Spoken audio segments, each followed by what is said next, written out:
আমাদের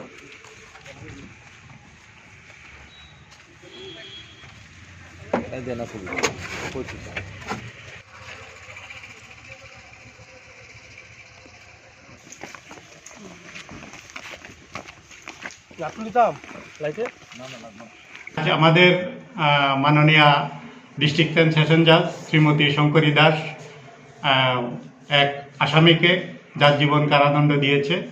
ঘটনার বিবরণে প্রকাশ, গত 19/9/2020 ইংরেজি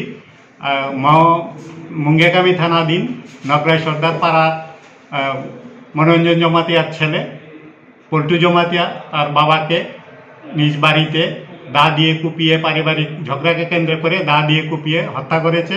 সেই হত্যার দায়ে তাকে পুলিশ গ্রেপ্তার করেছে এবং মাননীয় আদালতে প্রডিউস করেছে এবং তার কাস্টডি ট্রায়াল সম্পন্ন হয়েছে। আজকে দীর্ঘদিন শুনানির পর আজ এই মামলার রায় বের হয়েছে। তাকে যাবজ্জীবন কারাদণ্ডের আদেশ দিয়েছেন মাননীয় বিচারক শ্রীমতী শঙ্করী দাস।